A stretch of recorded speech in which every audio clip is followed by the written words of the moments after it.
Oh, fuck me, it's cold here. I didn't realise. You don't realise how you miss the central heating.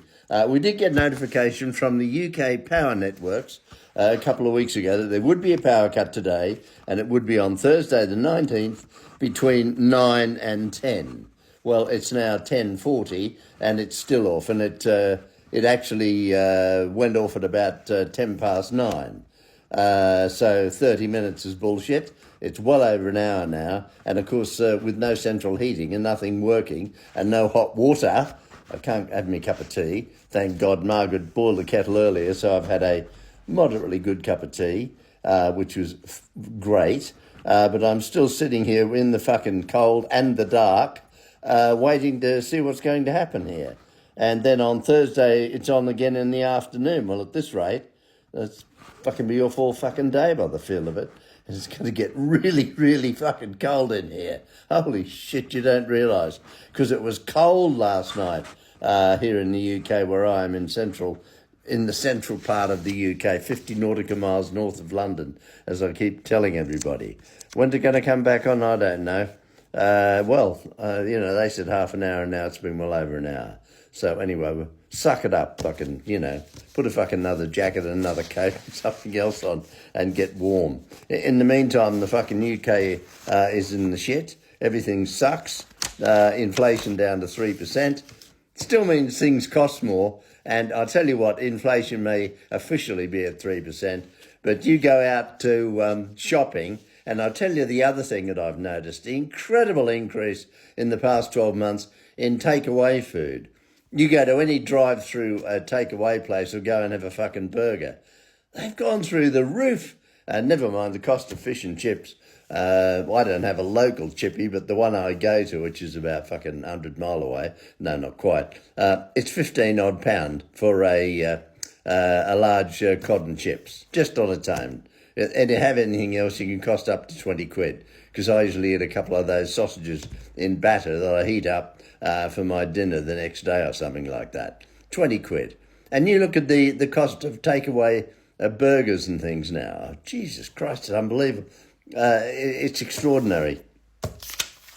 What's happening in Iran, I don't fucking know. All I know is those good people of Iran, who I love and adore, because they're incredible people, and they've put up with 46 years of this disgusting regime. And why hasn't anybody done anything about it before? The Democrats, of course, were useless. They did nothing for anybody. And what's happened with Iran now? We've got, President Donald Trump has got these three massive, I believe, carrier battle groups in the area, in the Med and in the seas around Iran and down in the Gulf area, and Iran making all sorts of threats about things. And I think the electricity has just come back on. Yes, it's just come back on, and that's running, and that's gone off again, and now it's come back on again. Oh, I don't fucking know. And everything will have to be fucking reset, which is fine, but we'll give it another 15 minutes before we take advantage of that. So that was off for well over an hour. It went off at 9:15 and it's 10:40 now. So work that out for yourself, 1 hour, 25 minutes. And it's fucked everything up, and the house is like a fucking refrigerator, and put the heating back on and have to reset the fucking thing, the controller probably over in the bloody little office we've got. Well, you have to go across the courtyard to get to our boiler, so I'll have to go over there and do that as well, see what happens. But in the meantime, Iran, sort them out! Those people deserve better. And it's an ideal opportunity, President Donald Trump. Please do something. You're the only man who can do it. As for Ukraine, stop talking to Ukraine like they don't matter. They do matter. They're wonderful people. They've done an incredible job for 4 years. And Donald Trump, I don't know why you've got this thing about Putin. He's a horrible person. And what he's done to the people of Ukraine for 4 years, shame on them. And everyone should condemn it, and he should be out demonstrating outside their embassy or the Iranian embassy, and never mind running around with this pro-Palestinian business, which I've gone on about so many times. I'm going to stop right now. Grooming gang inquiry. This government are shameful. Shameful. That should have gone ahead, should have been sorted out ages ago. We know who the perpetrators are and what happens in this country. We fucking prevaricate. Prevarication is the name of the game. And we've got a Prime Minister, I don't know what to say about our Prime Minister. He's happier being out of this country, pretending to be on the global stage and making England great again.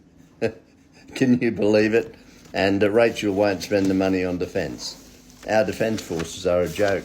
Used to be one of the great navies of the world once, and look at us now, How bloody pathetic we are. All right, well, enough. I've said enough. I've got enough things on my plate to fucking fill a fucking semi-trailer, or a triple B, as they call them in Australia, where you've got those great big trucks. I love those triple Bs, by the way.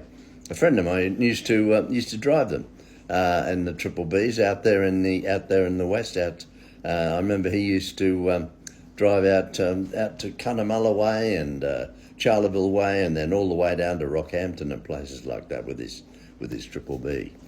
That's triple B, meaning there's 3 trailers on the back of one big truck, probably a big Kenworth or a White or something like that. I think they're amazing, by the way. I love big trucks. My brother John used to drive a big petrol truck. I think I told you the incident when he said to me, "Do you reckon you could back it into the shed?" Oh, fuck, of course I fucking can. I'm a pilot. Fuck, I could not. And he was wetting himself, and he took the shed down. He said, "You've got to believe the mirrors. It's really hard to do." I also drove an Abrams tank once and did the same thing. And that was fantastic. That was in Kuwait, after the war over there, because I was out there all the time during that war. And I was out with the maintenance guys who were doing maintenance on the American Abrams. Fantastic tank, because they have a turbine engine. Did you know that? It's a jet engine. Completely fucking useless because of the it sucks all the fucking sand in. That's an interesting one. I've just got a message from UK PowerNet. Shall we read it? Oh, did that stop recording or something? I don't know. I have no idea. Anyway, let's go with that, shall we? It's by the way, it's Thursday morning, and right now it's 10:45, ladies and gentlemen, and it's time for your morning cup of tea, because if you are lucky enough to have electricity on, and as I said, it came back on, then went off again, and now it's come back on and is running. And the washing machine, Margaret must have put the dishwasher on, because that's just started to play as well. Isn't that exciting? Oh, my life, what a life I lead. All right, thanks, ladies and gentlemen. Have a good one. Sorry to waffle on like that. And President Donald Trump, you were listening to me about Iran.